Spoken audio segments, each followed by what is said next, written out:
Hey, here's something important to remember. My brother has a very special attack. If you see a blue attack, don't move and it won't hurt you. Yeah, I learned that from the last battle. Here's an easy way to keep it in mind. Imagine a stop sign. When you see a sign, you stop, right? Stop signs are red, so imagine a blue stop sign instead. Simple, right? When fighting, think about blue stop signs. It's a beautiful day outside. Birds are singing, flowers are blooming. And days like these, kids like you should be burning in hell. Hey, you've been busy, huh? So, I've got a question for you. Do you think even the worst person can change? That everybody can be a good person if they just try?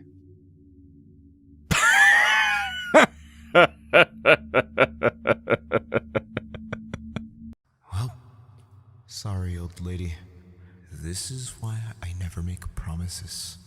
It's a beautiful day outside. Birds are singing, flowers are blooming. On days like these, kids like you should be burning in hell.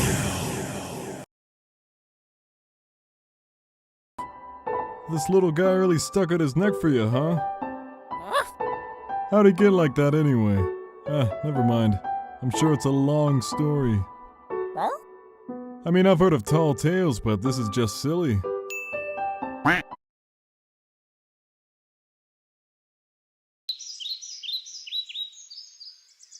It's a beautiful day outside.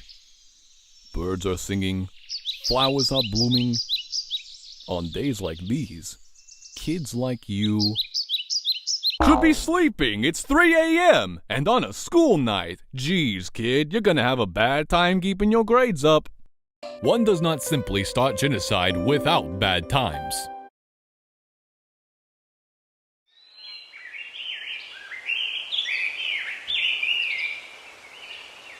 It's a beautiful day outside. Birds are singing, flowers are blooming.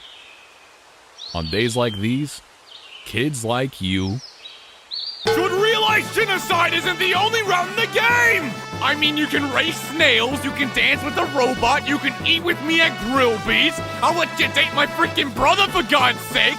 But no! Let's not do any of that and kill people just so I can hear the funny bone man go da-da-da-da-da-da-da-da-da. I'm tired of your shit! I'm tired of it! Do you think I want to be the funny bone man? No, I don't! I would rather be chugging a bottle of ketchup at Grillby's, but you gotta start causing shit! And I gotta intervene! Jesus Christ! So we're all fine, as long as nobody teleports bread. I have a question. What's your question, Papyrus? I teleported bread. What? You told me to. How much? I have done nothing but teleport bread for 3 days. Where? Where have you been sending it? The human said you were stashing pot in here. Oh, you mean this? Oh, that's fine. What are you growing? Weed. It's a beautiful day outside. Birds are singing, flowers are blooming. On days like these, viewers like you should be subscribing and turning the bell icon to all to be notified whenever the channel uploads. Yo, Whoopi cushion in the hand trick. It's always funny. Anyways, you're a human, right? That's hilarious. I'm Sans the Skeleton. I'm actually supposed to be on watch for humans right now. But, you know, I don't really care about capturing anybody.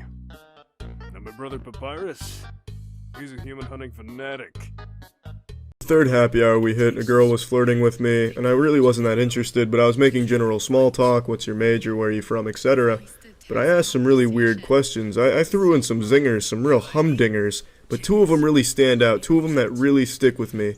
I asked her if she was a trombone enthusiast, because I guess I got it in my head that I wanted to be playing some goofy-ass instruments right then, because I love goofy-ass instruments, I own a ton of them, including the trombone, and I hit her with this, and it was like I asked her $1 million Jeopardy question, because she froze.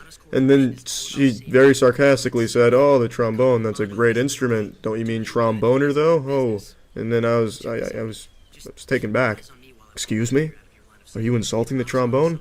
And I guess you could tell that I was a little, a little perturbed that she was speaking about such a glorious instrument in a less than respectful tone. But anyway, the conversation continued. She didn't leave after asking that, surprisingly. But then I asked another weird one. I asked her if she liked milk. I have no idea why I asked her if she liked milk, but I did. And she said she liked milk, and then I was like, it's time to be a real gentleman. So I asked her if she wanted some milk. In my head, I was reasoning with myself, I've been drinking alcohol all night, could really use something in my system that's not alcohol, sober up a little bit, cleanse my palate, let's get some milk. And it doesn't register with me that this bar is not going to serve me milk. I go up to the bar and I'm asking them for milk. They're obviously not going to serve me milk. I'm probably the first lunatic in the 400 years that bars existed to ask for milk. But it doesn't click with me. It just doesn't, it doesn't make any sense, in my head. Man, why aren't they serving me milk? And I'm turning to people left and right like, can you believe this shit? They're not serving me milk. What kind of fucking establishment is this? How do they not have milk on tap, But anyway, I'm there for about 10-15 minutes making a real fool of myself trying to get some milk. The girl probably left the second I asked for milk because that's just a weird thing to do. So obviously I don't blame her for leaving. I would have done the same.